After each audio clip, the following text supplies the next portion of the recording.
Well, the evolution of Story Farm is really, one of opportunity, because I started it in 2008, 2009, when we were in the Great Recession, when the whole book world was being turned upside down. Bookstores were closing, Amazon was starting to suck up everything. Everybody was going, the book is dead, it's all going to be e-readers, nobody cares about books anymore. And I started a publishing company. So, it was totally counterintuitive to what was going on in the world. If I'd had investors and did market surveys, Story Farm might not be here today. So I didn't enter into it like that. It came about pure and simple. I was contacted by a resort in the Caribbean, a big resort, a beautiful resort that I'd written about in magazines over the years. And they said, hey, we want a beautiful coffee table book that we can put in all our rooms, we can have it in our gift shops, people can buy it, we can give it for people who are having weddings or anniversaries. Beautiful book, heavy on photography. Do you know anybody who can do that? And I go, I can do that.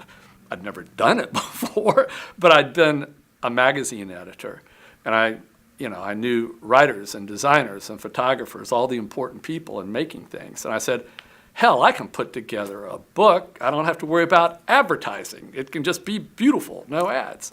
And so that was it, the way I went about it. It was not like with any sort of strategic thing in mind. There was an opportunity, somebody wanted the book, and I said, I think I can do it, and put together a team that did it. And so that sort of got me thinking, well, this is fun. Who else can we create books for? Who can, we partner with? And the whole culinary world was just taken off then with Food Network and star chefs and everything like that.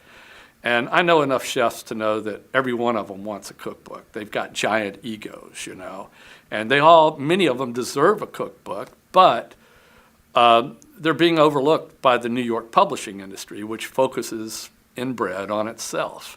Or, if you aren't in New York, LA, or Chicago, perhaps you get overlooked. So what happens to the poor, person in Austin, Texas, who's a great chef, he's got a great following and a great audience, they can sell books, but nobody's, approaching him or her. So that became our first, marketing strategy, was to identify great restaurants that could sell books, that deserve books, but were being overlooked by the traditional publishing industry. So that's what set us down, that road, aside from my own interest in food.